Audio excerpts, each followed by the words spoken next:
we even start, I wanted to let you guys know about our KPCC field trip, which we set up, and that will be on October 28th. The time is to be announced.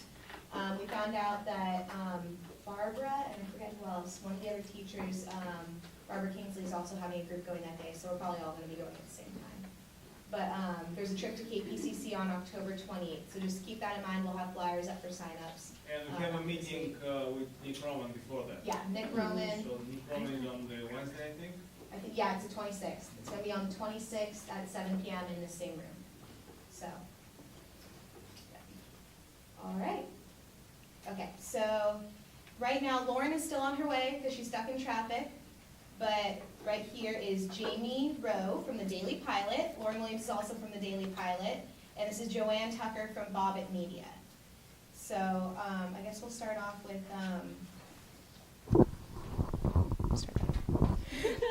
So Lauren is still on her way, but we have Jamie Rowe from Daily Pilot and Joanne Tucker from Bobit Media, and Lauren is also from the Daily Pilot. First off, I guess I will ask, where do you work and what do you do there? I work at the Daily Pilot, which is a subdivision of the LA Times called Times Community News. It's my particular division is a group of 3 newspapers for Orange County. And at the Daily Pilot, I'm their city editor, so I'm in charge of all the reporters. I assign their stories, I do line editing, and in the meantime, for now until we figure out what we're doing with hiring, I'm also the web editor for the Daily Pilot. So I'm posting stories, I'm making changes to the website, and tweeting and Facebooking and doing all that wonderful stuff that all of you should already have mastered that I'm still learning. Is it gonna reach? So yeah, my name's Joanne. It's actually Bobit Business Media, but it's kind of the same thing. The job I have, I'm assistant editor, but it's in magazine terms. The company owns 22 different trade publications, and they're all B2B, business-to-business publications. I actually just got promoted recently onto 2 of them, so I'm the web editor, assistant editor. It's like the city editor where I'm dealing with all of the freelancers, our copy editors. I have like an editorial assistant. I do all the social media. I just went to 2 different conferences and had to do we did like daily magazine briefings regarding the conference. So that was a lot of work. And same thing where you're going to a conference and you're, social media the whole time. And so it's a lot of different things, but very similar to what a city editor would do at a newspaper. So.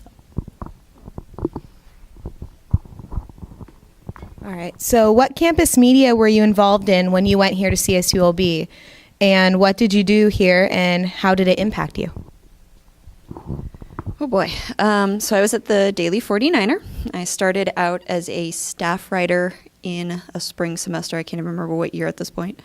My beat was women, and so I covered women's stuff, which really wasn't much of a beat, but it was kind of like I picked up whatever was going on, and then I checked in with the Women's Resource Center up on the campus. And then I got promoted to associate editor, so I could kind of fill in wherever I was needed. And then I was managing editor, and then I was editor-in-chief. Did that answer everything?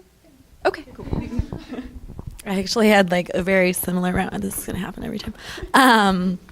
I did the same thing. Spring semester, I started writing at the 49er. My beat was politics on campus, so there was a little bit more to cover.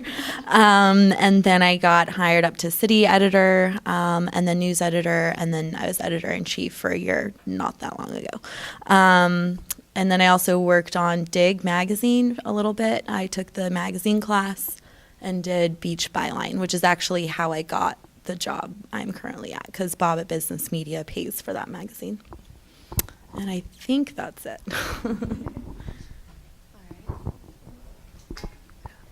What helped you most to get a job in the field of journalism?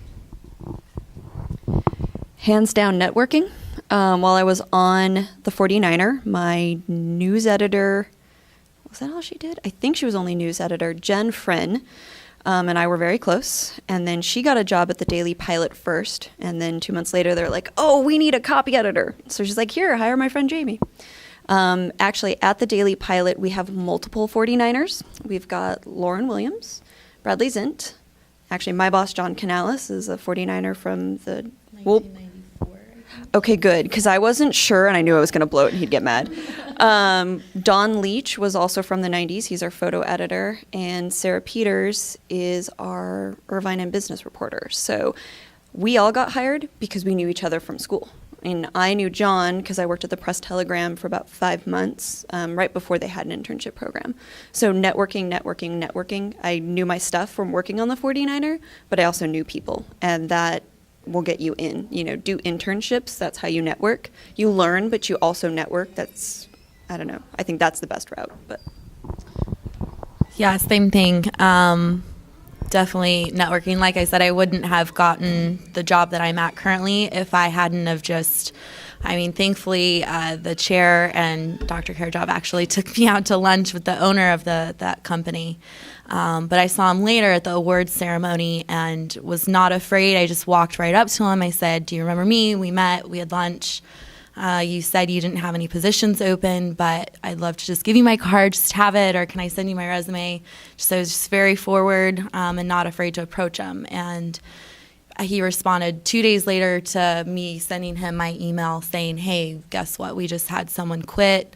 They didn't even interview anyone else and just hired me pretty much immediately." But again, I wouldn't have been if he didn't know I had experience. So having an internship at the PT, the Press Telegram, and then, of course, my experience at the 49er. I wouldn't have been able to have lunch with that guy if I hadn't have already gotten the experience. So.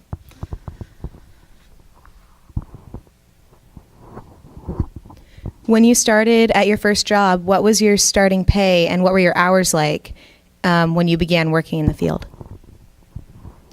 my pay was a total anomaly, so don't think this is...